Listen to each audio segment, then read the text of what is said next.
First it was that he was scared of Pacquiao. Then I beat the guy that they said was on such a high plateau. They're never happy. As long as I'm satisfied, that's what counts. It's all about self-preservation. I heard you a couple fights ago where you said, you know what, I've earned the right to pick and fight who I want to pick and fight.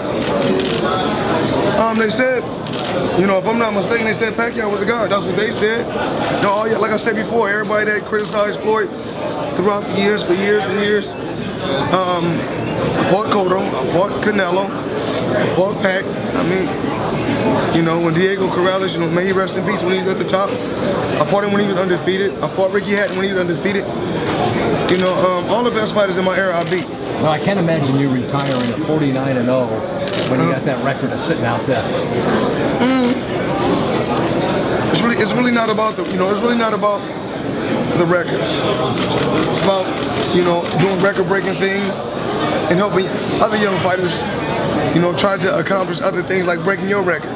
That's the ultimate goal, is to build the next Floyd Mayweather, or to find the next Floyd Mayweather.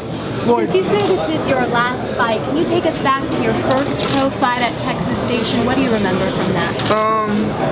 I fought on Johnny Tapia undercard. May he rest in peace. Another legendary champion. I can remember fighting at the Texas Station. Cool place. Did you ever imagine you'd reach such greatness? I believe. Ever since I've been a kid, I just believe. Prayed. Stayed on the right path. Had an encouraging father. A very encouraging grandmother, the woman that raised me to be the man of great character, today. I'm just blessed. Floyd, you were out there at that grand opening of that new arena. You were there, you drove the tractor in, yes, and all that. I cannot imagine you not wanting to at least fight one time in that new thing. No, I think September 12th. I think we got a couple weeks, 2.5, 3 weeks, and I'm ready to hang it up and spend time with my children. That's what's important. Make sure they go to college, get the best education. Floyd, why should people believe you're retiring? As long as I believe. It's not really about anyone else. It's about me. As long as I believe. Look back on this. Is there a fight that you're most proud of? You said Canelo, Pacquiao. I said those are the guys that I fought in my era. I fought them all in my era and beat them all. Is there any that's more special than another? What's the most? Oh, right there. You see it? First 48.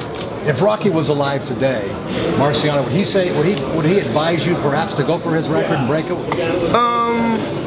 I'm not really sure. We always talking about record-breaking things. We always talk about the negative things. Let's talk about things like who done the highest gate, or who done the biggest on pay-per-view, or who took less punishment, or who landed on a higher percentage. Floyd Mayweather. How big of an impact taking the toll on your body that boxing can? How big of a part of this decision was it? Well, boxing is just wear and tear on the body, but it's just time to hang it up. I'm very well off, very comfortable, and we have so many young fighters that's on the rise. Like I said before, we're looking for the next Floyd Mayweather. That's the ultimate goal. We're looking for the next pay-per-view star. And do I think we have it? Absolutely. Berto, you're such a favorite in this fight coming up. But what problems maybe, or what does Berto pose? Problems he might? He's two-time world champion. No different from the other guy they were talking about, me fighting Amir Khan. He's two-time world champion also, just like Amir Khan. I think Amir Khan has 3 losses. Berto has 3 losses. So like I said, it doesn't really matter who I choose. They're going to have something to say. And I can only judge a man off his last opponent. I'm coming over here. And the last time he stepped out there, he done what he had to do. How have you trained for this thing? I push myself. I work extremely hard, just like I work hard for every other fight. Thank you. Right there. Has it been nostalgic for you now? If you say it's your last fight, do you start getting flashbacks and thinking about, this is the last time I'm going to do this? No, I don't worry about that. I've done this my whole career, so I don't really focus on that. Hey Floyd, you look at this media turnout. This is pretty big. for the people who criticize this fight, is this an indication that more people want to see this fight than some fans say? I stay on a positive path. I don't focus on that. Brother, it don't matter who I fight, they're going to have something to say. Hey, Manny Pacquiao, he told you before the fight, after the fight, he wanted to sit down and talk to you about God. Did he ever set that appointment up with you? I heard, from what I hear, that he's, I guess, a certain type of water, salt water. Yeah. And when he healed his arm, but it is what it is. But Freddie Roach just actually said, and I'm quoting, he said that that's a fucking story that Roaches came up, that Manny Pacquiao came up with. So he's saying that was just a story. Roach supposed to say that he's supposed to protect his fighter. That's his job, is to protect his fighter. Floyd, you've done everything in the sport besides lose. That's the only thing you haven't done in this. What is there anything left for you to do? Is there anything left for you to do, Floyd, at this point, or you're just build the Mayweather Promotions, team. Build our promotion company, take it to the next level. Continue to work with these young fighters, push them, help them try to get to that pay-per-view level. Are you gonna do anything different in this fight, Floyd? I mean, this is the guy Andre Berto, fast guy. Anything different you're gonna do in this fight? We'll just see. We'll see how everything plays out. I predicted a future 48 time. Number 49, we just let it be what it is. I heard you've been sparring and you've been knocking guys out, putting work out. I mean, do you like getting tested by these young guys and still showing them, who's boss in there? Just experience. I use my experience that I have in the sport. Been around sports so many years, and I just know what it takes. What about a big fight for you? Kind of set the table, Emmanuel Augustus. I think that was a real turning point for you. You showed more heart in that fight than in many of your fights. No, actually, it wasn't a good fight for me. Being in a toe-to-toe battle is not a good thing. The best and the coolest thing about my career is it's called the sweet science. It's hitting and not getting hit. Making a lot of money and not taking any punishment and leaving the sport with all your faculties. That's the best thing about my career. Well, would you compare Andre Berto to anybody you faced before? I can't say. I just know he's a very exciting fighter. And every time he go out there, he gives it 100%. So would you change anything in your career at this point, or are you glad everything just worked out the way it did? I'm glad everything, worked out the way it did. If not, then I wouldn't be the first fighter to make, 9 figures in one night. Floyd, you said you know who the next pay-per-view star is. Can you share who you think that is? Oh, absolutely not. I would not do that. I'll keep that to myself. Floyd, $4.8 million car out there. How did you get it? There's only 2 in the world. How did Floyd get that car? I know some cool people in cool places. Actually, you know what? My car guy. Here, y'all guys just talk to my car guy, Obi. You sit down and talk with him and find out. Well, Obi.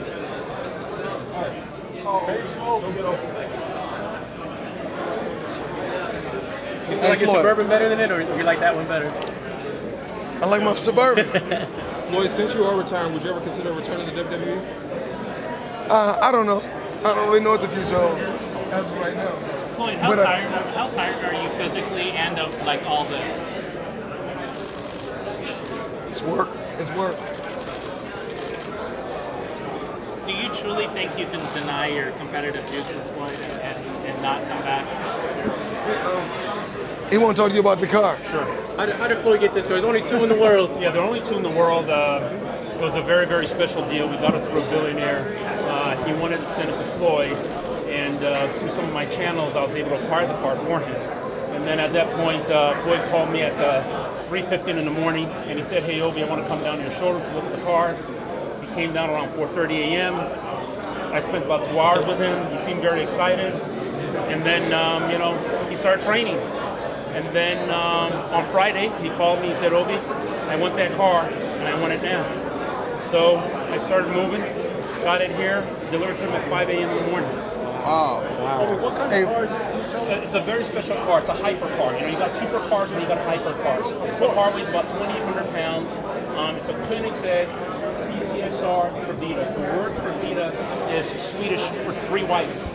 So Koenigsegg is the first automobile manufacturer to develop this technology of the 3 whites. There are only 2 cars in the world. They were making 3, but they ended up with 2. There's only one U.S. car, one U.S. spec car. He has a U.S. spec car. The other cars are European spec, and that's over in Switzerland. The car weighs about 2,800 pounds. It does 0 to 60 in under 3 seconds. Top speed is 254 miles an hour plus. 3 seconds. Absolutely, under 3 seconds. Top speed is at 1,018 horsepower.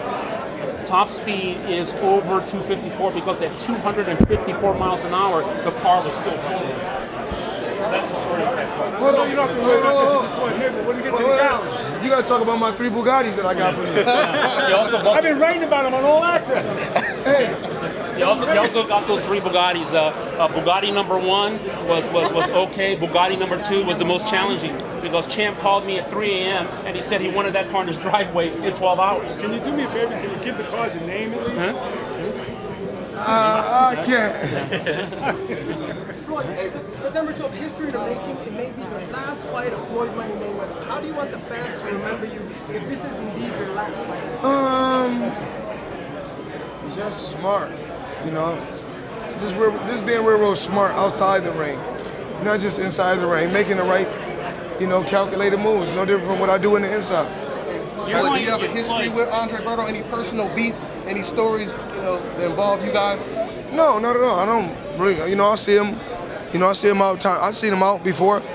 I say hello. He say hello. No personal beef, just business. Has the fans' perception of this fight disappointed you at all? I don't. Like I said before, I don't focus on anything. I just focus on training. When it's time to go out there and fight, that's what I do. Floyd, deny your competitive juices and a ton of money to not fight again. You really can do that? You believe that? I'm cool. I'm comfortable. As of right now, like I said before, this is my last fight. We can't. Nobody knows what the future holds. What is your body telling you? I mean, how tired are you? What is my body telling me? My body's telling me I need to get my hands wrapped so I can train. E.J. Smith told me that this fight will be more exciting than the Mayweather-Pacquiao fight. What do you think about that? You guys, once again, the media, I remember what you did, and all y'all media, y'all guys built him up on the pedestal, gave the guy fighter of the decade, fighter of the century, all that. You guys did that. You guys did that. Being from Fight Hype didn't do that. Floyd, how much is insurance for a $5 million car? A lot. More than me and you guys. A lot. Floyd, has it hit you yet that this is it? This is the last media day? No, don't worry about that. I got so many fighters that's going to do media day. But are you taking everything in with just taking that moment in with a little bit more extra thought, seeing that it's coming to an end? No. I've had a great career. Great career. I'm happy. I'm pretty sure some people from my team, are not happy, but it is what it is. What was your first initial reaction when you read that headline that Manny's shoulder was fixed by seawater? No, someone told me. Someone told me. I'm in training camp. I just try to focus on training, resting. Sitting in a cryo machine. That's really, when I'm in training, I just try to focus on training. I'm not really on social media like that. Have you given any thought as to what you're going to say and how you're going to feel when you're on that podium on September 12th after the fight? Well, hopefully, we're in a good place. Hopefully, we're on the winning end. Anything can happen. Like I said before, we cannot overlook this guy. Everybody's overlooking Berto. Just when he fought Robert the Ghost Guerrero, eyes was closed. He still was fighting like a warrior. So, even like he got knocked down by Ortiz, he got right back up and continued to fight. So this guy is a very exciting fighter. You don't think it's going to be an extra emotional moment, though, just that whole event and that night? No, just, boxing was just a part of my life. Just a stepping stone, to become a promoter in the sport of boxing. Now, you've said multiple times that you felt boxing is a job to you. At one point, did you lose the passion? When did it start feeling like a job? I don't really know. Different days I feel different ways. It's just work to me. I go out there, I do my job. I try to be the best I could be at my job. Well, when you were starting out and you were envisioning your career, is this how it played out in your mind when you were just a young kid, thinking about everything you accomplished, and here you are, almost at the end? How did it play out as far as like? I didn't really know it was gonna be so much. Really, just I don't really say hate. I just say jealousy. I mean, because I never really understood this. I mean, they're mad. I mean, I thought about this a long time ago. We're mad because he's successful, or we're mad that he's successful and he don't take any punishment? Or are we mad that he haven't lost yet? It is what it is. If that's not in God's plan, then that's not going to happen. Floyd, some fighters have a really hard transition going from active fighter to retired fighter. From what you've seen with those athletes, what can you take? I don't mean to cut you off. I apologize. Most fighters that are retired didn't have a choice. Just being in hard battles, taking ass whoopings will retire you. But I'm in the game of dishing it out, not taking it. And that's what's so cool. I want to tell every young fighter that's watching these interviews, don't take any punishment. Be smart. The name of the game is called the sweet science to hit and not get hit. Boy, why did Manny Pacquiao back up when he had you on the ropes? Because he said you were moving, but when he had you on the ropes, he backed up. Why do you think he did that? Y'all gotta ask the saltwater that. Well, you gave a real good speech at the Nevada Boxing Hall of Fame. Did you plan that, or did it just come from the heart? Oh, baby, everything comes from the heart. Real got to recognize real. And we all know you a believer, so we know you real. Floyd, where we at? Right here, Telemundo, what's going on? Manny Mayweather coming to you live from the Mayweather Boxing Club. Floyd, you've done a lot of firsts in boxing. To you, is there a certain moment or something you gave back to boxing that you feel that you're most proud of? Financially, the game is totally different because of me. Totally. I'm just saying, you never seen a weigh-in so huge. Just everything in the sport of boxing. Is it safe to say it's the Mayweather era? It's just the Mayweather era, not knocking any fighters. I take my hat off to all the legendary champions that paved the way. But it's not cool to take punishment in the sport of boxing. You think that that's been lost? Say it again? Do you think that that's a lost art? Do you think that people appreciated what you did? Well, everybody I feel like every boxer is an artist. And every fighter paints a picture his own way. And I'm just one of the best artists. Floyd, out of all of the fights that you've had in the past, which would you say was maybe the least challenging and the most challenging? Number 48 was the least or the most? All 48. All 48. Every fight played a major key. Every fight played a major key. Floyd, it was 10 years ago, almost 10 years ago, right after you fought Amir, when you started talking retirement. Have you surprised even yourself with this longevity that you've had, almost being champion at 40, almost 40? Like I said before, I don't know. I just feel like every day I say to myself, everybody is dealt a different hand in life. I was dealt a royal flush. Floyd, why is this time not just a vacation for you, and this time you're serious about retirement? Because I know after the Hatton fight, you took a vacation, so why isn't this time just a vacation for you? I don't really know. But I want everybody to download Shots. Download my app, Shots. Let's go to work now. I think he's going to come back.